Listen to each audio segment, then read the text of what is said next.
خوش آمدید ہے آپ کا تعمیل ارشاد ملٹی میڈیا میں. سب سے پہلے آپ سے جاننا چاہیں گے کہ جو SRTC نے جو ہے بہت ساری جو بسیں ہیں الیکٹرک بسیں ان کو ہم نے دیکھا کہ بہت سارے ڈسٹرکوں میں بھی آپ نے وہ بس سروس چالو کی ہے, سری نگر میں بھی ہے, مین سٹی میں بھی ہے. اتنا ایک تو ہمیں بتائے کہ اس میں کتنا کیا ریونیو ہے, ڈپارٹمنٹ کو کتنا فائدہ ہو. اس کے ساتھ ساتھ ہمیں بتائے کہ ڈپارٹمنٹ کے ملازمین جو ہے 5 مہینے کی تنخواہوں سے بھی ابھی محروم ہے, تو اس کی کیا وجوہات ہے؟ میں پہلے یہ چونکہ ہم 2 ہی ہیں اور ڈسٹنس بھی ہے تو میں یہاں پہ اپنی ماسک نکال سکتا ہوں. سب سے پہلے آپ کا شکریہ. آپ نے بالکل صحیح فرمایا, گورنمنٹ نے ایک اچھی خاصی رقم SRTC کو ایک نئی زندگی, ایک نئی روح پھونکنے کے لیے مہیا رکھی ہے. اس پر ہمارے MD صاحب نے کافی اچھا ریسپانس دے کر ان گاڑیوں کو خریدا اور ان میں سے بہت بڑا جنک جو ہے گاڑیوں کا وہ یہاں پہ آیا ہے اور اس وقت رواں دواں ہے. جہاں تک الیکٹرک بسز کا تعلق ہے, یہ تو 2-3 سال پہلے 2-2.5 سال پہلے ہم نے خریدی تھی 40 گاڑیاں, 20 جموں کے لیے, 20 سری نگر کے لیے, فیم انڈیا کے اسکیم کے تحت, جس میں سینٹرل اور اسٹیٹ گورنمنٹ کا اپنا شیئر تھا. تو جو نئی گاڑیاں ہیں یہ تقریباً 506 ہیں, ان میں ٹرکیں بھی ہیں اور ویسے بھی ہیں. ڈسٹرکٹ سروس کو اسٹرنگتھن کرنے کے لیے, لوگوں کی مشکلات کو دور کرنے کے لیے RTC نے ان گاڑیوں کو خریدا ہے اور اس میں انٹر اسٹیٹ بھی ہے, انٹرا اسٹیٹ بھی ہے, انٹرا ڈسٹرکٹ بھی ہے. یہ ساری گاڑیاں ہم اس وقت چلا رہے ہیں. جہاں تک ملازم ان کی گاڑیوں کی پرفارمنس کا تعلق ہے, ابھی یہ انفینسی سٹیج میں ہے, ابھی یہ نیو بورن بیبی ہے, تو ابھی میں ریونیو کے بارے میں کچھ خاص نہیں کہہ سکتا کہ اس نے کتنا کمایا ہے, لیکن ہمیں امید ہے کہ اس سے RTC کو اچھی خاصی آمدنی ہوگی. لیکن اصل بات یہ ہے کہ میں پہلے بھی کہہ چکا ہوں اور آج بھی کہتا ہوں, SRTC کو آپ کمرشل ادارے کے طور پہ نہ دیکھیں تو بہتر ہوگا. یہ ایک سروس پرووائڈر ڈپارٹمنٹ ہے جو لوگوں کو سہولیت دیتا ہے. اس کے جو نقصانات ہیں, اس کے جو خرچات ہیں, وہ گورنمنٹ کو کمپنسیٹ کرنے ہیں. آپ RTC ایکٹ 1950 دیکھیں, گورنمنٹ نے ہمیں پیسہ کمانے کے لیے نہیں بنایا ہے. لیکن بدقسمتی یہ ہے کہ سرکار کے پاس 100 کروڑ 150 کروڑ ہے گاڑیاں لانے کے لیے, لیکن ملازمین کی تنخواہ کے لیے ان کے پاس پیسہ نہیں ہے. آپ مجھے بتائیے, 500 گاڑیاں آئیں گی, چلائیں گے, وہ ڈرائیور جو بھوکے ہوں گے, وہ کنڈکٹر چلائیں گے جن کے پاس کھانے کا پیسہ نہیں ہوگا, جن کے پریوار کے لیے کوئی فیسلٹی نہیں ہوگی. یہ تو 5 مہینہ چل رہا ہے, ملازمین اس وقت قسم پرسی کی حالت میں ہے, تنخواہ نہیں ہے, لون نکالے ہیں لوگوں نے, وہ NPA ہو گیا, اس پہ کمپاؤنڈ انٹرسٹ چارج کر رہا ہے بینکر. ہمارے بچوں کے ایگزامز ہو گئے, کچھ کلاسز میں آئے ہیں, ان کے فیس بھرنی ہے, ان کی ٹیوشن فی بھرنی ہے. 5 مہینے کے بغیر ملازم کا گزارا کیسے ہو سکتا ہے؟ میں یہ سوچنے سے قاصر ہوں کہ ہمارے جو تھنک ٹینکر ہے, خاص کر میں کمشنر سیکریٹری ٹرانسپورٹ سے گزارش کروں گا, انہوں نے 8 مارچ 2021 کو ہمارے ساتھ ایگریمنٹ کیا تھا جموں میں کہ وہ ارینج کریں گے ہماری سیلری کو. دیکھیں, یہ کمرشل ادارہ نہیں ہے. اگر کمرشلی اس کو چلانا ہے, ہمیں کوئی اعتراض نہیں ہے. ہم گورنمنٹ کو یہ نہیں کہتے کہ آپ کمرشلی اس کو ایکسپلائٹ مت کیجیے, آپ کیجیے, لیکن پھر اس کے ڈائمنشنز آپ چینج کیجیے. ہماری تنخواہ گورنمنٹ نے پرسوں DA دے دیا, اس سے پہلے بھی DA دے دیا, اور اس وقت DA کی سکیل جو ہے تقریباً 195 ہے, اور ہم 139 DA لے رہے ہیں. یعنی ریکرنگ لاس ہر ایک ملازم ہر تنخواہ پہ 10,000 سے لے کر 15,000 روپے برداشت کر رہا ہے. ہماری سیلری پینٹ بھی نہیں ہے جو in comparison to state government employees اور ادر کارپوریشن امپلائیز ہیں. اس وقت سب سے زیادہ سفرر اگر ہے وہ ملازم ہے. جہاں تک گاڑیوں کا تعلق ہے, گورنمنٹ نے ہمیں حکم کیا بھائی آپ چلاؤ, صبح سے شام تک ہم چلاتے ہیں, آپ ٹرکیں چلاؤ, یہ ہم چلاتے ہیں. ہم نے اپنی ڈیوٹی کے ساتھ کبھی کمپرومائز نہیں کیا ہے. لیکن میں یہاں پہ سرکار کو کہنا چاہتا ہوں, جو 30 کروڑ روپے آپ ہمیں دے رہے ہیں وہ آپ نے 2010 میں دیا تھا. اس وقت ہماری سیلری بل جو ہے وہ 35 کروڑ سالانہ تھی اور 30 کروڑ گورنمنٹ ایڈ تھا, تو ہمیں خالی 5 کروڑ روپے اپنے سے بنانا پڑتا تھا. آج ہماری ویجز جو ہے وہ تقریباً 100 کروڑ کو چھو رہی ہے, اور ہماری گرانٹ ان ایڈ جو ہے وہی 30 کروڑ ہے. تو 70 کروڑ روپے کیسے کارپوریشن کمائے گی جبکہ گراؤنڈ پہ ایسی ڈیفیکلٹیز ہے؟ نو ڈاؤٹ کہ جو بھی پالیسی گورنمنٹ بناتی ہے ہم اس کو اپنی جان پہ ہتھیلی پر لے کر بھی ہم اس کو کامیاب کرتے ہیں. ہم نے یہاں پر جتنی بھی سروسز ہے, چاہے الیکٹرک بس ہو, چاہے ڈسٹرکٹ سروس ہو, چاہے اس وقت ٹرینوں کی ہڑتال ہے. آپ نے کل دیکھا ہوگا میڈیا میں تھا, ہمارے افسران, ڈیپو مینیجر لیول کے افسران 10-10 بجے تک رات کو کام کرتے ہیں جموں بس اسٹینڈ میں. ہمارے بکنگ مینیجر, کلرک حضرات, ڈرائیور, کنڈکٹر 10-10 بجے 40-40 50-50 گاڑیاں دلی کے لیے روانہ ہو رہی ہیں, کیونکہ لوگ اس وقت پریشانی میں ہیں جو ٹرین نہ ہونے کی وجہ سے. تو کارپوریشن کا ملازم بالکل ایک فوجی کی طرح اپنی ڈیوٹی انجام دے رہا ہے, لیکن سرکار ٹس سے مس نہیں ہو رہی کہ یہ لوگ جو اس وقت 50-50 گاڑیاں دن میں جموں سے دلی کے لیے روانہ کر رہے ہیں تاکہ لوگوں کو راحت ملے, وہ 5 مہینے سے تنخواہ کے بغیر ہے. تو یہ مجھے بتائیے, یہ تو ظلم ہے. اب ورکرز یونین نے بارہا مینجمنٹ سے اور سرکار سے گزارش کی بھائی ہمیں تنخواہ دی جائے. ہمیں کمشنر سیکرٹری نے وعدہ کیا تھا, انہوں نے ہمارے ساتھ ایگریمنٹ کیا تھا کہ وہ ہماری تنخواہوں کو ارینج کریں گے اور ہمیں سڑکوں پہ آنے کے لیے مجبور نہیں کریں گے. لیکن بدقسمتی سے ابھی تک بھی وہ وعدہ پورا نہیں ہو رہا ہے اور اس وقت بھی ہم تنخواہوں سے محروم ہیں, جس کے لیے یونین مجبور ہو کر ہمیں جدوجہد کا راستہ اختیار کرنا پڑے گا.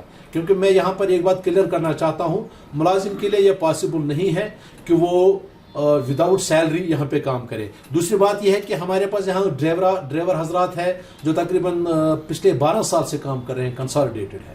اب ایک کنسالیڈیٹڈ کو 5 مہینے 12 سال سے وہ ایک چھوٹی سی رقم پہ کام کر رہا ہے اور اس کو یہ امید تھی کہ یہاں پہ ریگولرائزیشن ہوگی, خاص کر جب 2019 میں honourable prime minister of India نے نیشنل ہک اپ پہ کہا کہ میں یہاں کے ملازمین کو وہ مراد دوں گا جن سے وہ محروم تھے. لیکن ہمیں سمجھ نہیں آتی اس کے بعد میں ہماری تنخواہیں نہیں ہوئی, ہمارے لوگ ریگولرائز نہیں ہو رہے ہیں. وہ 12 سال سے کنسالیڈیٹڈ ہے اور آج وہ 5 مہینے کی تنخواہوں سے بھی محروم ہے. آپ نے آؤٹ سورس کر کے دوسرے پرائیویٹ لوگوں کو یہاں لایا, ہم نے اعتراض نہیں کیا, ہم نے کہا ٹھیک ہے گورنمنٹ پالیسی ہے وہ کرے, لیکن کم سے کم جو امپلائمنٹ میں ہے ان کی تنخواہ کے بارے میں تو سوچے. اب ہمارے پاس پروٹیسٹ کے علاوہ, جدوجہد کے علاوہ اور کوئی راستہ نہیں ہے. میں ایک بار پھر آپ کے مادھیم سے سرکار کو کہنا چاہتا ہوں, جہاں آپ لوگوں کی راحت کے لیے گاڑیاں لا رہے ہیں اور اس وقت SRTC کا ملازم 24 گھنٹے اپنی ڈیوٹی دے رہا ہے, اس کی زندہ مثال آپ کو جموں میں ملے گی, اس کی زندہ مثال آپ کو سری نگر میں ملے گی. یہاں پرائیویٹ گاڑی 5 بجے بند ہو جاتی ہے, لیکن آج بھی آپ کو شام کو 7:30 بجے اس سردی میں, جبکہ چلے کلان کا موسم ہے, اس وقت لوگ 7 بجے اپنے بستروں میں ہوتے ہیں, لیکن ہمارا ڈرائیور 7:30 بجے بھی کچھ روٹوں پہ گاڑیاں چلا رہا ہے. ڈیوکام نے ہمیں ہدایت دی تھی. ہم نے کبھی بھی سرکاری کسی حکم کی حکم عدولی نہیں کی ہے, ہم نے کبھی بھی کسی پالیسی کو چیلنج نہیں کیا ہے, ہم نے ایمانداری سے کام کیا ہے. ہم سارے مل کر اس کارپوریشن کو چلا رہے ہیں. لیکن اب خدا را یہ مجھے بتائیے 5 مہینے وداؤٹ سیلری ہم کیسے رہ سکتے ہیں؟ ہماری تنخواہ اس وقت چھٹے پے کمیشن کے تحت دی جا رہی ہے, اس میں بھی ہماری DA کی تفاوت تقریباً 55 سے لے کر 60% ہے, یعنی 60% آف بیسک پے ہمیں لاس ہو رہا ہے ہر مہینے. ہم کیسے سروائیو کریں گے؟ اب ہماری داڑیاں بھی سفید ہو گئی, اب ہم ریٹائرمنٹ کو پہنچے ہیں, لیکن آج بھی ہماری تنخواہ بہت کم ہے, آج بھی ہم اپنے بچوں کی خواہشوں کو پورا نہیں کر پاتے. میں ایک بار پھر سرکار کو, اپنی مینجمنٹ کو, کمشنر سیکرٹری ٹرانسپورٹ جناب ہردیش کمار سے مودبانہ گزارش کروں گا, وتھ فولڈڈ ہینڈ گزارش کروں گا, اور آنریبل چیف سیکرٹری صاحب سے میں ان سے ملا بھی تھا, انہوں نے آشواشن بھی دیا تھا کہ ہم آپ کے لیے کچھ کر رہے ہیں, لیکن بہت پانی اب سر سے اوپر ہو رہا ہے.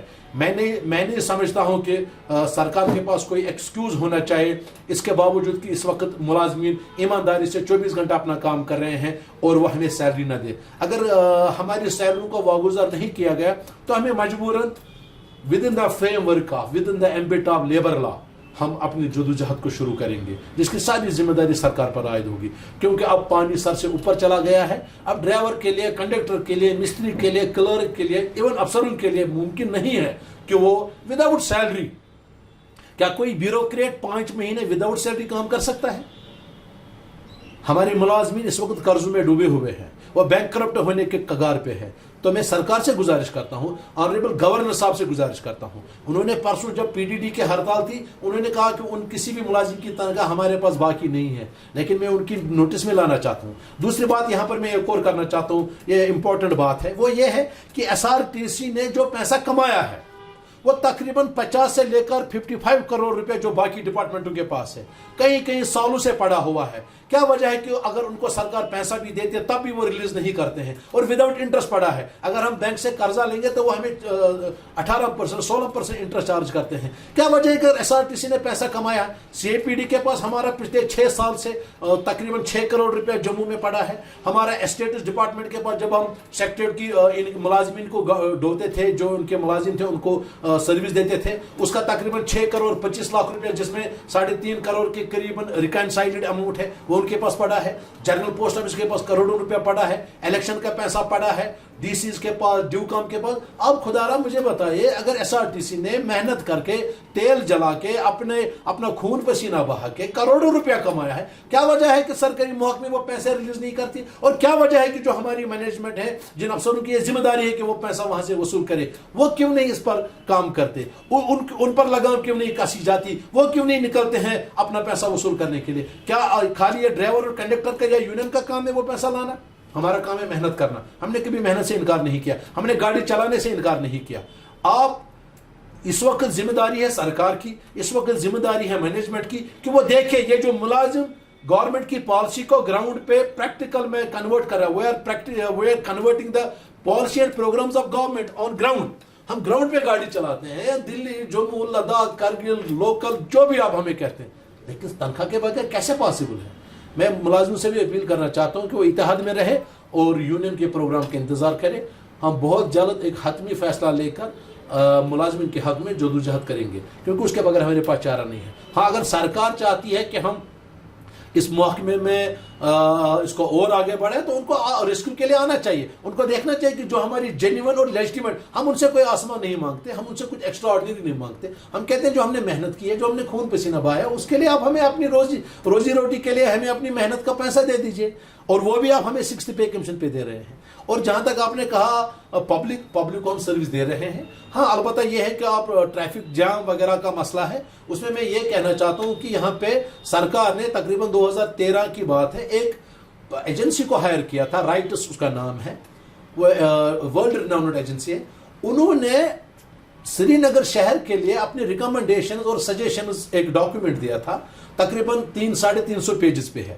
اس میں انہوں نے کہا تھا کہ سری نگر شہر میں, خالی سری نگر شہر کی بات کر رہا ہوں, 1500 گاڑیوں کی پوٹینشیل ہے یہاں پہ کنزیوم ہوگی, 1500 پبلک ٹرانسپورٹ. میں سومو یا ٹاٹا سومو کی بات نہیں کر رہا ہوں, میں 407 کی بات نہیں کر رہا ہوں, میں بسز کی بات کر رہا ہوں. پبلک ٹرانسپورٹ بس ہوتی ہے, پبلک ٹرانسپورٹ یہ نہیں ہوتا. انہوں نے کہا کہ یہاں ریکوائرمنٹ ہے 1500 گاڑیوں کی, تو 20 الیکٹرک گاڑیاں تو اس کو کمپنسیٹ نہیں کر سکتی. اگر سرکار چاہتی ہے کہ وہ دیکھیں, اگر دلی کی سرکار پیسنجروں کو فری چلاتی ہے, لیکن وہاں کا ملازم تنخواہ کے لیے تو نہیں تڑپتا. وہاں کا خسارہ ہزاروں کروڑوں, مجھے لگتا ہے 1,00,000 کروڑ سے زیادہ ہے ڈی ٹی سی کا خسارہ. اس وقت جتنی بھی کارپوریشن ہندوستان میں, کوئی ایک مجھے بتائے کہ وہ خسارے میں نہ ہو. اس کے مقابلے میں کارپوریشن کا خسارہ کچھ نہیں ہے, اور یہ خسارہ بھی نہیں ہے کیونکہ ہم سروس پرووائڈر ہے, ہم کمرشل آرگنائزیشن نہیں ہے. لیکن اس کا یہ بھی مطلب نہیں ہے کہ ہم بولتے کہ ہم گھر بیٹھ کے کھائیں گے. ہم محنت تو کرتے ہیں نا, ہم کام تو کرتے ہیں, ہم تو گاڑی چلاتے ہیں, ہم تو ورک شاپ چلاتے ہیں, آفس چلاتے ہیں, جو بھی پروگرام اینڈ پالیسیز ہے اس پر عمل کرتے ہیں, وہ چاہے کووڈ ہو, سیلاب ہو, جنگ ہو, کوئی بھی حالات ہو. آج ٹرینیں بند ہے, SRTC کا ملازم ایک فوجی کی طرح کھڑا ہے اور صبح سے 7 بجے سے لے کر رات 10 بجے تک گاڑیاں نکال رہا ہے. چاہے افسر ہو, چاہے ملازم ہو, چاہے کنڈکٹر ہو, چوکیدار ہو, سارے بالکل اس وقت کھڑے ہیں. آپ نے کل بھی دیکھا ہوگا. تو یہ اس بات کی انڈیکیشن ہے نا کہ ہم سرکار کو چلا رہے ہیں, ہم سرکار کی پالیسی کو پریکٹیکلی عملا رہے ہیں. لیکن کیا وجہ ہے کہ آپ 5-6 مہینوں سے ہمیں تنخواہوں سے محروم رکھو گے؟ یہ ہمیں لگتا ہے کہ ہمیں جان بوجھ کے سڑکوں پہ لانے کی کوشش ہو رہی ہے, تو ہمیں بھی مجبوراً اب وہی راستہ اختیار کرنا پڑے گا. میں سرکار سے گزارش کروں گا کہ وہ SRTC کی ملازمین کی جو اس وقت کی حالات ہیں اس پر خدا را غور کرے, اور ہمیں کوئی ایسا قدم اٹھانے پر مجبور نہ کرے جو ہم نہیں چاہتے ہیں. لیکن اگر اب ایسا نہیں ہوگا تو ہمارے پاس اس کے علاوہ کوئی اور چارہ نہیں ہے. وجہ صاحب, آپ نے اتنی باتوں کا ذکر کیا, بڑے اپنی درد بھی اس میں بیان کر دیے. میں آپ کو ایک جو ہے آپ کی نوٹس میں یہ لانا چاہتا ہوں کہ جب 75 کی بات کریں تو تب ایک زمانے میں جو SRTC ڈپارٹمنٹ ہے یہ پوری اسٹیٹ کو چلاتا تھا, پوری جو ڈپارٹمنٹ اس کو سیلری پے کرتا ہے, ایون سول سیکٹریٹ کو بھی. تو اور دوسری بات یہ ہے کہ جو ٹرانسپورٹ کی بات کریں, بجلی کی, پانی کی بات کریں ہم, یا اور یہ لوگوں کو فیسیلیٹیٹ کرنے کے لیے ہوتی ہے, نہ کہ پروفیٹیبل کمانے کے لیے.